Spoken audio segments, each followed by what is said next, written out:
Saludos. Aquí estamos sentadas en Montevideo, habiendo terminado una gira mirando diferentes comunidades acá en Uruguay, en las Sierras de Rocha, en La Valleja, Sierra de Minas. Y nos hace reflexionar mucho sobre nuestros experimentos o intentos o vivencias en comunidad monástica. Y hemos estado aquí reflexionando sobre largos caminos monásticos que Tupten y yo nos conocemos desde antes de que nos ordenáramos, literalmente en el siglo pasado. Y son décadas, por lo tanto, de amistad, décadas de andar en el camino monástico. Tupten todavía ahí, yo ya caminando de otra forma, y es una oportunidad de reflexionar un poquito en voz alta, incluyéndole a ustedes en nuestras reflexiones, pero también de ir explorando un poquito de lo que implica para monásticos vivir en comunidad y los retos asociados con esto. Bastantes.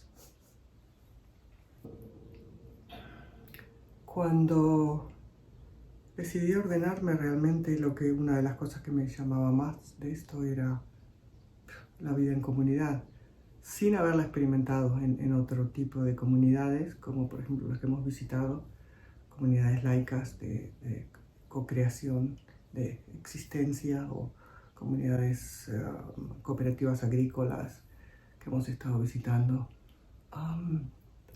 Para mí lo de comunidad era como lo básico, lo esencial, lo central, ¿no? Además del trabajo personal, digamos que es del cojín para adentro o del cojín para abajo. No sé, quizás porque también crecí en esa...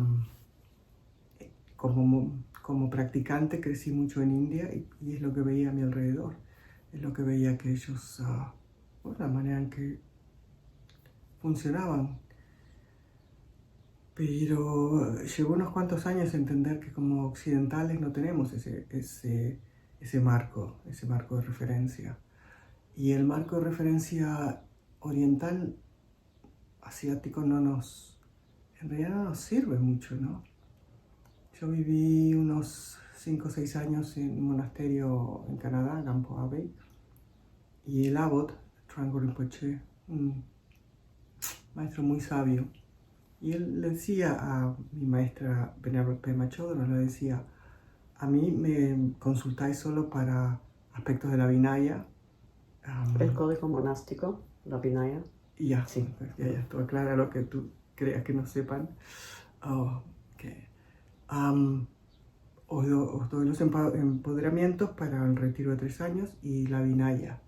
El resto, no intenten copiar un monasterio tibetano en este caso, porque no va a funcionar, decía él, ¿no? Él tenía mucha visión en eso. Normalmente un maestro tradicional trata de que se copie exactamente. Y él veía claramente que no iba a funcionar. Por ejemplo, anyway, pues yo me estoy adelantando mucho. Pues sí, esto temas. No es nada más la experiencia que las dos tuvimos de encontrar el budismo y estar ahí formándonos, estudiando, practicando en los primeros años, muchos años en la India o en Asia. No es nada más lo que vimos, sino también es obvio leyendo el canon budista que los primeros monásticos eran implícitamente, explícitamente una comunidad. Yeah. Y que la vida monástica se llevaba a cabo en una comunidad monástica. Y que esto fue esencial, que no eran deambulantes solitarios, era comunidad. Y cuando lo eran, el Buda los llamaba. ¿No? Como para la Poyada, que los llamaba. Y ellos decían: no, estamos en la montaña meditando. Y él decía: bajen. Abajo. Abajo Los con quiero la- ver cada 15 días. Pues sí, con la comunidad, júntate con la comunidad, ¿no? Y esta realidad, yo sé que, no sé si quizás fue estas experiencias y estas perspectivas que a las dos nos impulsaron a caminar, intentando construir, encontrar y construir comunidad, ¿no? Que las dos hemos tenido esto como una parte importante de las décadas de ser monja. Que cuando yo me ordené estuve viviendo como en una casa rentada del monasterio tibetano donde estaba viviendo, y fui muy consciente que nos juntemos, las monjas que estaban ahí, que algunas estaban viviendo en sus casas, trabajando, y era obvio que esto no es la manera, ¿no?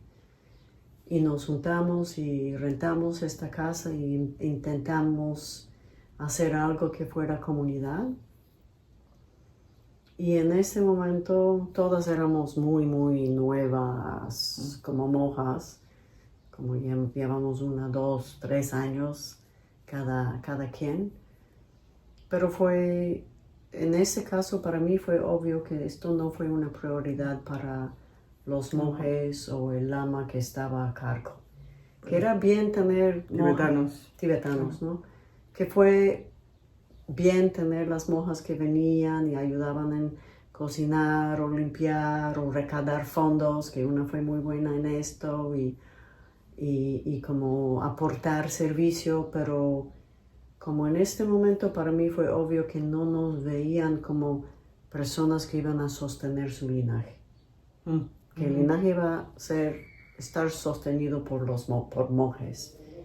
Y hubo una situación donde llegó una monja con mucho entusiasmo por la construcción de comunidad. Ella tenía otro lama y ella habló con nosotras y como sí se sintió que esto iba, como estábamos más o menos alineadas en visión y en aspiraciones, y decidió quedarse y formar parte de la comunidad, y lo acordamos entre nosotras. Y cuando ella informó a su lama tibetano, él envió un mensaje a través de un asistente que no fue benéfico para que ella estuviera en comunidad, que mejor vaya a servir en alguno de sus proyectos. Y era muy claro que desde la institución monástica no hubo mucho interés en construir espacios para monjas en particular. Y también el otro factor es que somos individualistas en cultura, y llegamos y todas las adaptaciones, tener que ceder en muchos aspectos, tener que adaptarte y no hacer que el entorno se adapte a ti, que es muy, muy parte del entrenamiento monástico, que no estamos pidiendo, yo quiero algo más caliente, más frío, más duro, más suave, sino que nos vamos haciendo resilientes, ¿no? Como parte del entrenamiento. Y pues no hubo tanto interés tan común en hacerlo. Sí, a mi maestra siempre dijo que en su caso el monasterio es Campo Ave, era una casa de espejos, ¿no? Y había que entrar ahí con esa apertura de ver, de dejarse espejear. Y además está en la Vinaya. O sea, uno de nuestros preceptos de ordenación para las bhikshunis es, ¿cómo se dice en español? Es dejarse corregir o dejarse corregir cuando hace falta. Y claro, eso es algo que las occidentales, altamente educadas, muchas ya con una carrera detrás, eso no sienta bien, y sin embargo es por ahí por donde hay que ir, porque quizás para ellos no lo fue tanto, no sé, para ellos digo nací hace 2500 años, pero para nosotros claramente es un camino de pulir ego, pulir pulir, ¿no? Y la manera de pulir es echarte al ruedo. Como dirían los españoles, echarte al ruedo y dejarte rodar, ¿no? Y cuanta más resistencia, más dolor. Yo recuerdo 2 ocasiones, hablando de anécdotas, en las cuales me dije, si yo voy a vivir aquí el resto de mi vida con esta persona, más vale que yo trabaje con mi mente, porque si no voy a estar viviendo irritada todo el tiempo. Quiero vivir irritada, ¿no? En los próximos 40 años de mi vida, no quiero vivir irritada. Entonces venga a trabajar, ¿no? Ahora el tema es claro, en un monasterio, si uno se entrega, no hay escape, ¿no? Otra vez siguiendo con los libros de mi maestra, no hay vías de escape. Y eso te pone realmente en el sitio en que tú dices, bueno, voy a dejarme pulir o quiero seguir agarradita mi esquinita de ego que se manifiesta de esta manera o de otra manera, ¿no? Pero para mí hubo 2 instancias en que eso fue clarísimo, ¿no? Y estuvo muy lindo porque me entregué, ¿no? Y te entregas y dices, vale, pues voy a vivir con eso el resto de mi vida. A ver, vamos a conocerla, ¿no? Porque en realidad cuando las irritaciones que nos montamos siempre tiene que ver con con solo tomar una parte pequeña de la persona y que te quedas con eso, ¿no? Y largas el ganchito, pero ahí te abres a ver qué más hay en esa persona, además de esa parte que te irrita. Eso es poderoso, eso es lo que yo siempre encontré de la tradición monástica y de vivir en comunidad, que llega un momento que te pone contra la pared. Ahora, si, como se da el caso hoy en día, la gente vive, las monjas, que son las que conozco su idiosincrasia un poquito, viven independientes y su relación en general es solo vertical con un maestro, pero entre nosotros nos cuesta porque nos cuesta ver la amistad, básicamente, la camaradería que tiene que ser horizontal, porque aparte es de donde venimos, ¿no? Los occidentales no estamos entrenados a este sistema vertical y yo creo que lo malinterpretamos. Por eso también pasan tantas cosas desagradables, ¿no? La otra cosa que entra ahí, especialmente hoy en día, es que el budismo y el dharma entran en el imaginario que tenemos del budismo como algo que propicia el bienestar, que trae paz, que nos hace más tranquilos y pacíficos. Yo veo de tu mirada que esto no es la imagen que nosotras tuvimos cuando entramos. Entramos sabiendo que va a ser trabajo, vamos a estar retadas, vamos a estar confrontadas, vamos a tener que... Y a esto venimos, ¿verdad? Pero hoy en día yo creo que si miras, por ejemplo, en YouTube, qué son las palabras que la gente busca en conexión con el budismo, es manejar la ansiedad, no manejar el estrés, sanar la relación con uno mismo. Como hay estos elementos donde hay mucha quizás proyección o expectativa o también mercadotecnia de posicionar el budismo como algo que te va a hacer sentir bien. Y feeling good Dharma, ¿no? Sí, Dharma que te hace sentir bien, sí. Yeah. Tienen esas buenas etiquetas que le ponen a las cosas. Sí, mientras si entras en un camino monástico, en comunidad, hay todos estos momentos incómodos donde el entrenamiento es qué haces con esto, ¿no? Y una vez tenemos en mente este escape de que pues, no, igual encuentro mi cuevita, mi cabañita y mejor ir allá, entonces ya no es esta sabiduría de no escape, como lo dice la venerable Pema Chodron, tu maestra. De alguna manera, creo que el tiempo yo llevo ordenada a 26 Y el tiempo más poderoso, realmente, el tiempo más poderoso fueron esos años. O sea, he vivido en diferentes monasterios, pero realmente estar comprometida desde cierto momento en que dije, aquí voy a vivir, aquí voy a morir, aquí voy a hacer mi servicio, que voy a hacer más práctica. Eso fue el tiempo más poderoso exactamente por esa razón, porque no había escape. Primero porque estábamos al final de un camino que no había salida. Y sí, eso también se traía hacia adentro, ¿no? Realmente aquí es o te trabajas o te escapas, ¿no? Y ya mucha gente escapaba, pero entonces entonces no se usa el poder realmente de la práctica monástica, de la práctica de comunidad, ¿no? ¿Te escapas? Uno de los comentarios que hemos ido contemplando, hablando desde que fuimos a la comunidad de Ipurá, creo que se llamó, Ipurá, con Ana Lucía, ajá. al lado del terreno comunal, Uh-huh. que ella comentaba que empezaron como comunidad, pero en el transcurso de la década o década y media que habían estado viviendo allá, en lo que inicialmente era comunidad, tierra colectiva, que sigue siendo tierra colectiva, pero ella dijo que hoy en día es más como un barrio.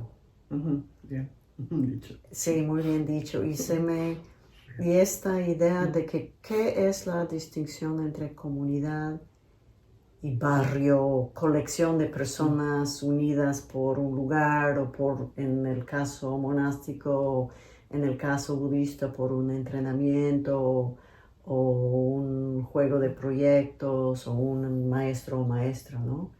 Y para mí tiene muchas repercusiones para nuestra comunidad, la comunidad Dharmadhata. ¿Qué es que nos hace comunidad? Si es que somos una comunidad en todos los sentidos, versus una colección de personas o hasta un vertiente budista, ¿no? ¿Qué es que hace comunidad?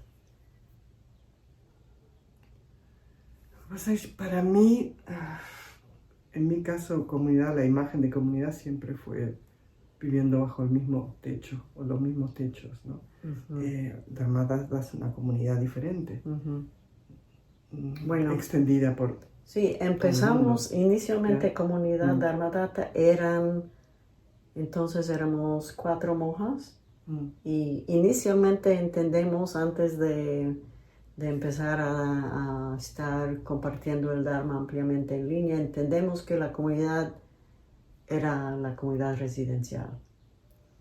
Y después hubo algo muy curioso que cuando abrimos cursos, después tuvimos Instituto Buddharma, muchos cursos en línea, y en la solicitud para las inscripciones preguntamos a qué comunidad o qué centro de Dharma perteneces, si es que tienes un centro de Dharma. Y la gente empezó a poner Dharmadhata. Y nos llamó mucho la atención, esto fue hace 15 años o algo, ¿no? 15 años, sí.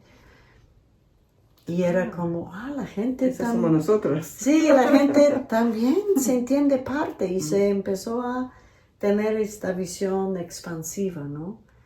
Pero incluso en una comunidad residencial, sabemos que también a veces el monasticismo atrae personas que no buscan mucha interacción social y tienen quizás personalidades, no sé, muy introvertidas o perfil de apego evitativo en términos psicológicos, que se retiran a sus, como dijo otra persona con quien dialogamos, como chanchos en sus corrales, ¿no?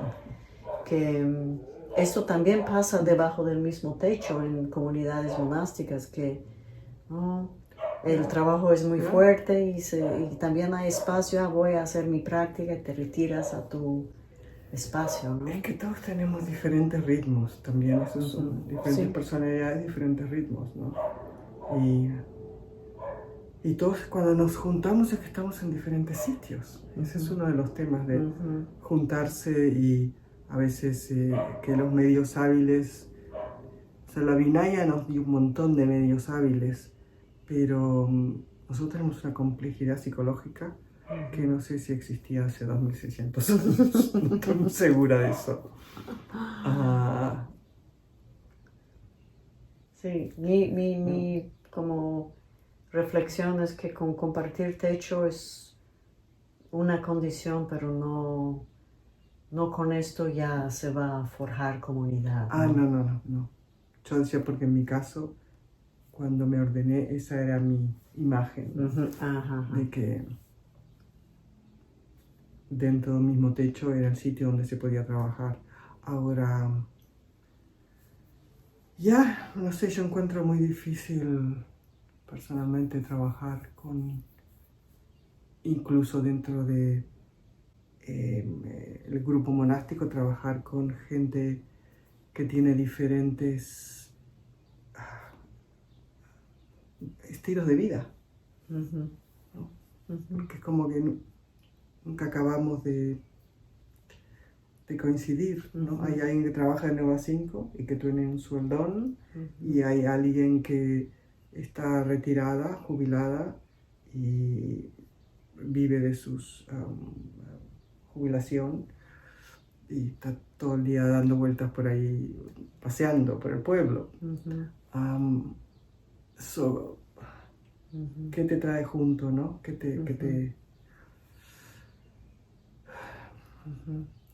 es lo que te amalgama? Yo personalmente no lo he encontrado. También es que vivo en un sitio donde la gente va a ser muy lobos solitarios, ¿no? Sí. Eligen, ¿no? Por elección, ser lobos solitarios. En lo caso de tú estás hablando de es una comunidad más intencional, aunque no sea bajo el mismo techo, es más intencional, me parece que... Y mucho aprendimos este fin de semana. Las cosas que escuchamos estuvieron muy lindas, pues son procesos que la gente llevó por unos 17 años, ¿no? Vienen a la tierra con ciertas ideas específicas y van probando una cosa y otra. Y muchas cosas nos surgieron y claro, un grupo acabó en barrio.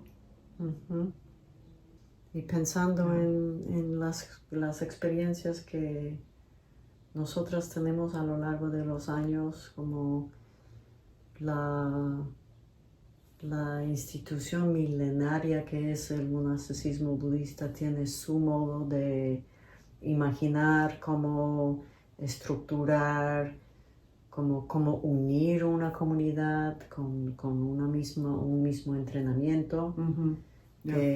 Una comunidad monástica en términos del código monástico no está unido por un maestro o maestra, está unido por el entrenamiento. O por un techo.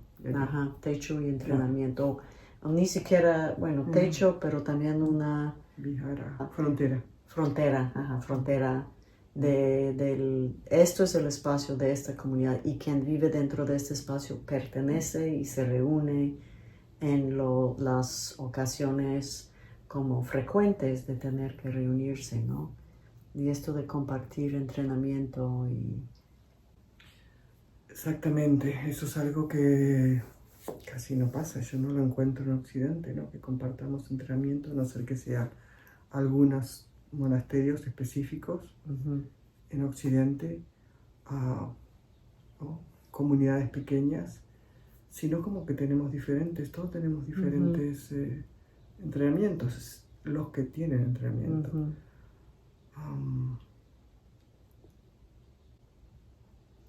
Pues sí, y otro tema es esto de la relación con la comunidad laica. No tenemos los referentes porque casi nadie, quizás nadie, como se crió en un contexto budista, en una cultura budista donde tú ves como qué es adecuado, qué no es adecuado, y hay muchas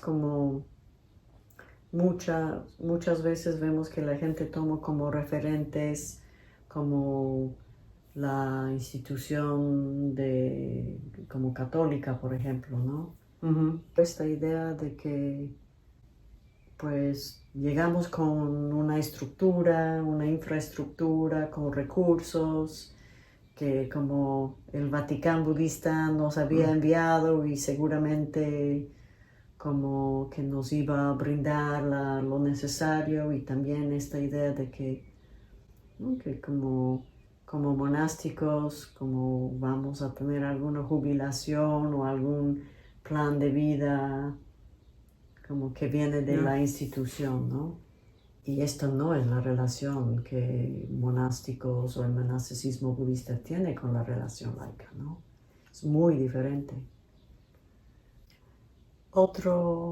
Un producto colateral de la poca familiaridad que tenemos con lo que es monasticismo budista son las proyecciones, la idealización, la premisa de que alguien que anda en hábitos nació en hábitos y lleva toda la vida formándose, ¿no? Y esto de tener que sentir que como monja tenemos que sostener la imagen del budismo, de la sangha, que es parte del código monástico. Una parte de los votos son para tu formación como monja o monje, pero otra parte es para proteger la fe de la comunidad laica, que es básicamente la imagen de la sangha. Y ahí está como esta habilidad que vamos generando de saber proyectar la imagen deseada de un monástico, y esto genera estas como idealizaciones que lo hacen muy sorpresivos, y de repente te carcajeas o haces algo como muy humano, natural, ¿no? Yo me ordené y creo que a los 15 días estaba en Bodh Gaya, en las enseñanzas de su santidad, el Dalai Lama. Y claro, yo me senté atrás y digo, bueno, yo miro a ver qué hacen los demás, ¿no? Y bueno, creo que más o menos me comporté correctamente, copiando un poquito lo que hacían todos. Y en un momento, al final de las enseñanzas, ¿no?, bueno, su santidad se va y yo me voy a postrar. Y creo que fue, no me acuerdo, sí sé quién fue. Me agarró de los hábitos, me tiró para atrás y yo me estaba ya tirando ahí, ¿no? De repente me tiran para atrás. Y dice, no, al final de las enseñanzas no se prostra uno, ¿no? Y me puse toda roja. Y cuando no sabes, no sabes, ¿no? O sea, porque hay tantas cositas que, aunque crezcas como monja en Asia, vas copiando, vas mirando, pero no sabes todo de entrada. Entonces hay mucha inseguridad, yo creo, de entrada para la gente joven en su ordenación.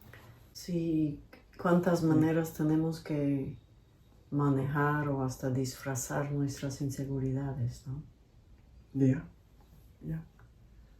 Y al mismo tiempo también hay estilos de entrar en el camino monástico y no ya saber.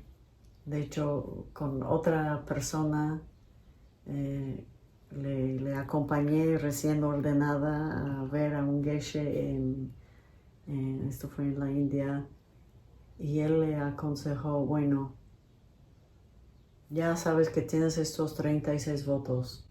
Hay 4 que esto sí no puedes romper. 5, perdón.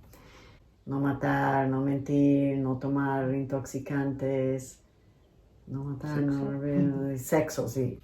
Elija entre los demás 31 un voto que vas a cuidar bien. Olvida de los demás. Y ella como, sí, se fue en su camino monástico, y esto no fue muy largo porque esto no,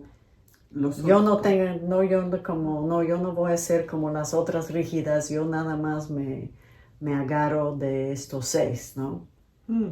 Que fue su consejo porque había visto él muchos monjes y monjas occidentales muy rígidos, porque no sabemos y no sabes cómo moverte, ¿no?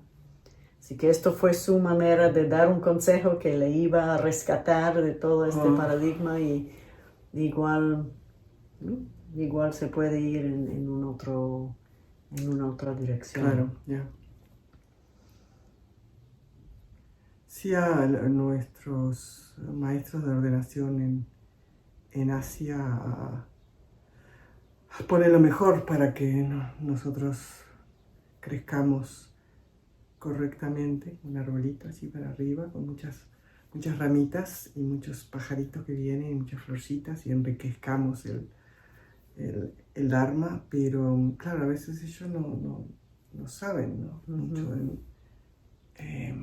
Y otras veces saben, otras veces entienden. La Malundrup, recuerdo yo me ordené con un grupo de gente bastante mayor de edad, cerca de los 70, muchos australianos, creo que había como 6-8 personas que venían de Chenrezig. El monasterio de Chenrezig en Australia. El centro. ¿No? Centro, sí, centro. Y había una señora que tenía casi 70 y le preguntó a la Malundrup, ¿no? Dice, bueno, yo entonces voy a vender mi casa y darle todo ese dinero al centro y vivo ahí.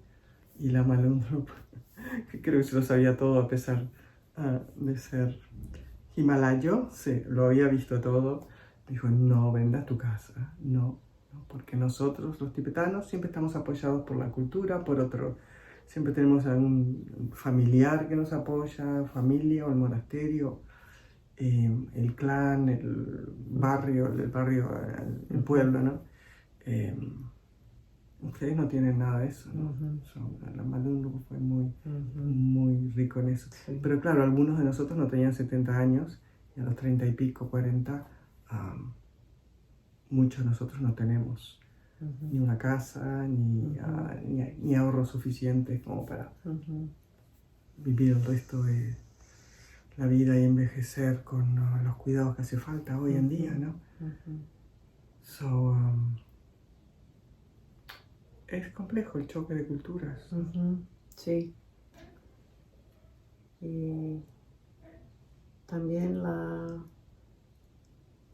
cuestión de qué es el lugar de monasticismo hoy en día.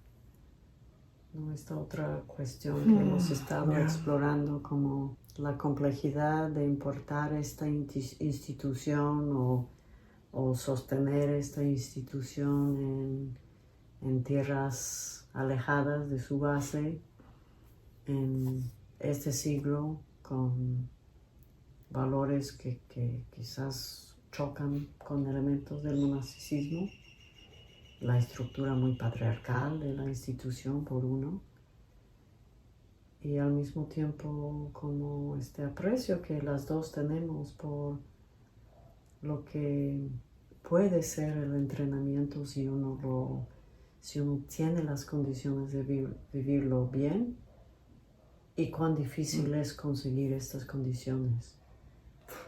Como en 2007, yo llegué a un punto en que ya llevé 8 años de monja. Yo no vivía nunca en un lugar donde alguna monja mayor o monje mayor se ocupara para brindar condiciones. Como monjas pagamos renta, ¿no? Y era ver por ti, ¿no?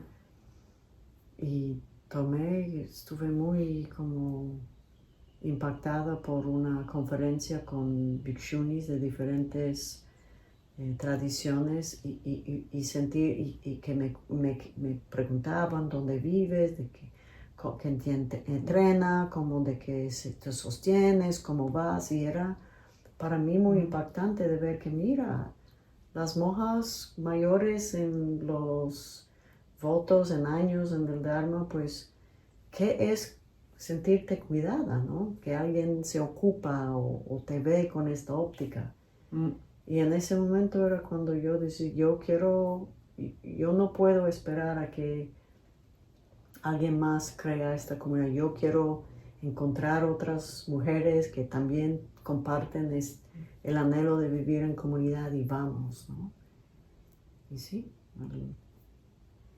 no sé, un año ya aparecieron estas mujeres, ¿no? Pero estas condiciones donde hay alguien ¿no? con este anhelo de construir, ¿no? Y las practicalidades, ¿no? Que cuando eres una nueva monja, si tú no formas parte de una comunidad, sirviendo a una comunidad laica que está dispuesta a ofrecer sostén, ¿de qué vives? Si tienes fondos de tu familia, ok. ¿No? La importancia de esta estructura colectiva de cuidado, de incorporar y dar condiciones propicias para el entrenamiento, ¿no? Y ¿cuántos? Y a mí me da la impresión que en los últimos bastantes años la gente que se ordena es muy mayor porque ya ven un poquito, o sea, ya tienen la experiencia de todas, yo qué sé, 2 generaciones anteriores de monásticos occidentales, podemos decir, 1 o 2 generaciones, que tienen que esperar a jubilarse. Y cuando esperas a jubilarte, a veces, la verdad que ya es un poquito tarde para entrenarte. Bueno, los hábitos los humanos somos así. Cuanto más refuerzas el hábito, más refuerzas el hábito. Y si te vas a vivir en comunidad cuando tienes 60 o 60 y pico, no es lo mismo cuando tienes 20 y pico, 30, ¿no? Totalmente. Ahí hay un tema también, que la gente joven, que sería el sitio donde, el momento de empezar a entrenarse antes de que los hábitos negativos se vuelvan muy fuertes. Creo que muchos están viendo ya que es difícil porque no hay... Hay algunos, pero no muchos. Bueno, los chicos en general pues, pueden ir a India, estudiar en los monasterios, si son inteligentes, si aprenden tibetano. Pero las chicas no. Pero para las chicas, yo digo los chicos, pero para las chicas es... Y luego la verdad es que, aunque haya algunos monasterios en Norteamérica, en la tradición tibetana hay 2, nada más. Me gusta la gente de Shasta, que son siempre la tradición tibetana, nada más que 2, uno en Canadá y uno en Estados Unidos. Y si uno tiene otro maestro, otra maestra, otro linaje, como que no te sientes que encajas y no hay como que no hay variedad suficiente. ¿Y sí? Eso es muy complejo, porque incluso aquellos que han trabajado cuando mi maestra empezó, y yo le preguntaba, ¿qué se te ocurrió empezar el monasterio? Sobre todo viniendo del linaje que venía ella, en que el maestro había dejado los hábitos y era un poco libertino, la verdad. Y no estoy diciendo nada que no se sepa, estoy hablando de Trungpa Rinpoche. Ella dijo, porque yo me encontraba con tantas monjas que me decían, no tengo dónde vivir. ¿No? Entonces ella dijo, bueno, a ver si puedo montar algo para que las monjas tengan dónde vivir. Pero luego a través de los años he viajado bastante cuando vivía en Norteamérica a las conferencias monásticas y me encontraba, bueno, en enseñanzas con otras y me comentaban de sus problemas de supervivencia y digo, ¿por qué no te vienes a Campo Avi? Por lo menos por 2 o 3 años. Bueno, es que no sé, claro, Canadá, muy frío y bueno, no sé, la comida, tengo problemas con la comida, o vivir así en un monasterio donde hay solo un tipo de comida. Como que no encontré la verdad mucha regla, mucha disciplina. Sí, claro, y yo tengo que salir a visitar a mis hijos, a mis nietos. Y eso yo decía, pero en aquel momento que también yo me sentía que uno de mis trabajos como Bhikshuni era tratar de apoyar a la gente nueva que se estaba ordenando y darles un espacio, no solo de entrenamiento, sino un espacio donde se sienten seguros y pueden practicar por unos años hasta que maduras, ¿no? Y unos años básicamente son 10 años. Sí, hasta que maduras. Pero no, ya no había mucha aspiración de eso porque sí. Así es. Es exigente, muy exigente. Pero es rico, yo ya te digo, si otras condiciones se hubiesen dado y luego están las condiciones, claro, al haber tan pocos sitios para escoger, tienes temas de salud, que en un sitio demasiado frío y no sé qué, que en otro O idioma. demasiado, o Esos lengua. lugares no son de habla hispana, ¿no? Ya, también. Ya, exactamente, problema de lengua, problema de seguro médicos hoy en día. Visa. Visa, bueno, entre otras, ya. Ya, a veces parece que, no sé, cuando le preguntábamos a la Masopa hace 1000 años, y monasterio, ¿no? Para las monjas, un convento. Y cuando no nos daba bolilla, la gente decía, bueno, igual es que no hemos creado las causas, ¿no? Y eso no sé tú qué crees de eso, de las causas kármicas que hemos creado o no hemos creado para que algo se manifieste. Pues si hemos creado o no las causas kármicas, solo se comprueba al hacer el intento. Ya, por supuesto. O sea, no tenemos las causas kármicas como una razón para no intentar, no me convence mucho. Pero puede ser que a taparse con una pared una y otra vez, sí, es momento de analizar todo el rango de condiciones que están o no presentes, ¿no?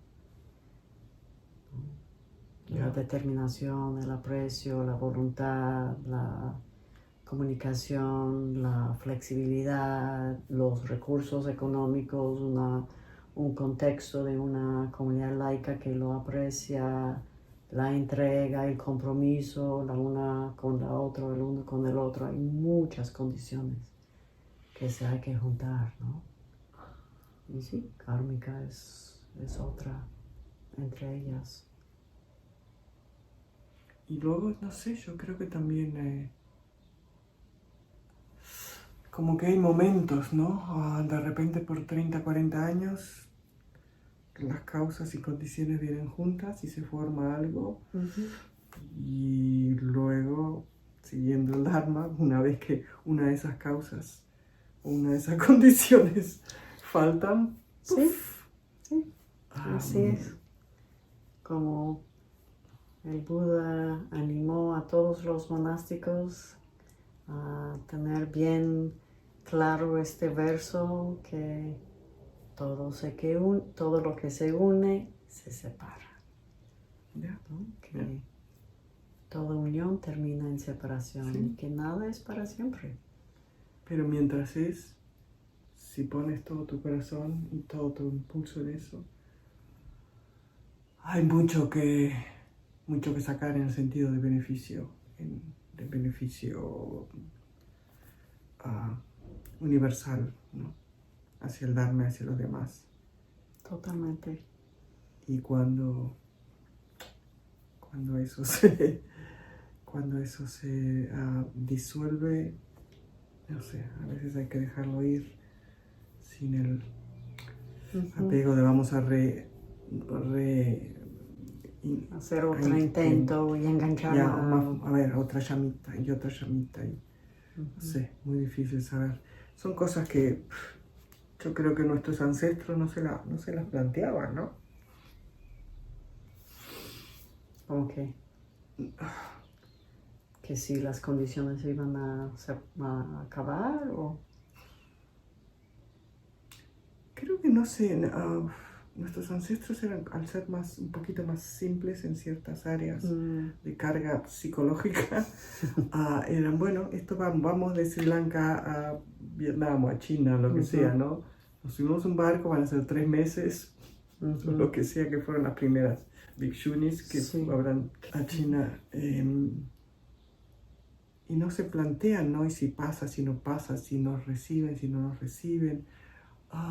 Sí, hay algo de lanzarte, directo, ¿no? Sí, era como más directo, ¿no?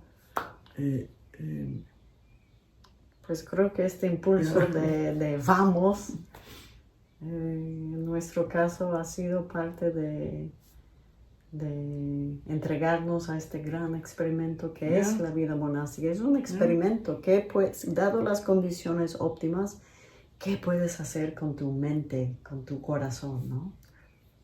Claro, para que atreverse a tirarse al agua. Ujú, ujú, A dar el salto. Take the leap, otro de ujú, los libros de Pema Chodron. ujú, Dare to take the leap, o ujú, something. sí. Siente el miedo y salta de cualquier manera. Ujú. Esa era de Luis Hay, Sí. creo, algo así, ¿no? Pero no es una buena profesión, no una ¿cómo se llama? Carrera, una vocación, un camino. Vocación, creo que se usa mejor. No es una vocación de metes el dedito a ver qué pasa, ¿no? Ujú. Sí, por esto tomas los votos en el budismo tibetano sin saber cuáles son. Ujú, ujú. No vamos a decirte y tú evalúas y tú piensas, ¿quieres ir con todo? Te Obvio. diremos de qué se trata al haber entrado, ¿verdad? O para no darte incluso la posibilidad de elegir, Ajá. voy a cuidar estos y no estos Sí. otros. Sí. Sí, este consejo de este geshe yo creo que fue para el bien de esta mujer porque no perduró mucho tiempo. Pero lo que perduró quizás era como así. Pero sí, en general necesitas cuidar todos y al mismo tiempo no todos todavía tienen vigencia en estos contextos, ¿no?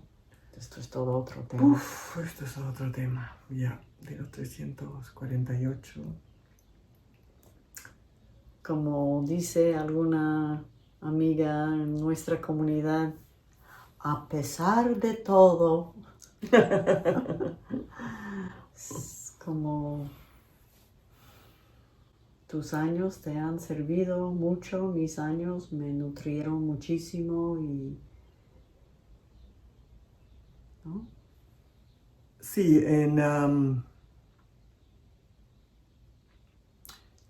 cuando llegué a Gampo Avi no me creía mucho lo del monasticismo temporal.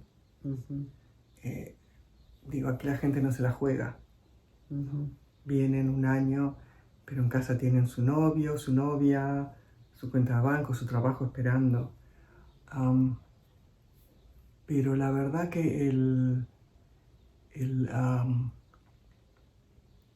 trabajo que vi hacer gente en un año o dos, mm, si se tiraban al agua, mm, decían, bueno, ¿no? Dejando lo que estaba atrás y sabían que tenían a dónde volver. Fue muy impresionante.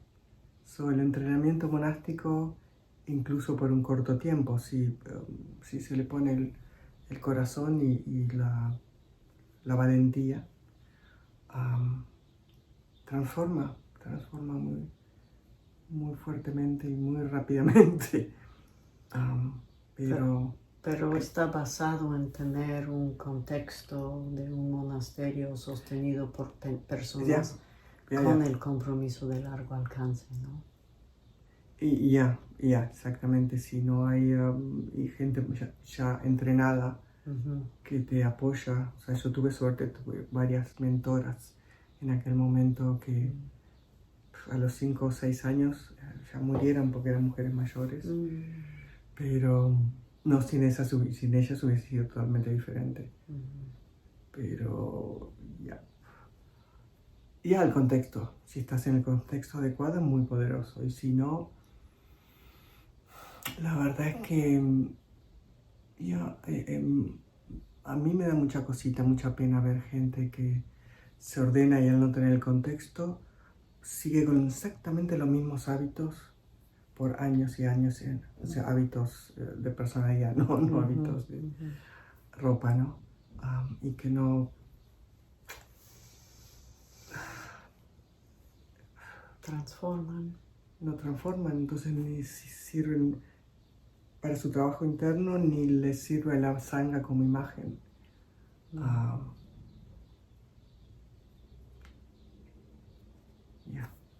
Y cuando hay una monja, y para mí tú eres una de esas monjas que dan un ejemplo de lo que es ser muy realista con todo lo que implica y mantener tu integridad, tu dignidad personal y una práctica muy, muy auténtica. Cuando hay esto, sí inspira. Y sí es una aportación importante. Que haya más de estas. Que haya mucho más de estas. Bueno. Sí, terminamos ahí.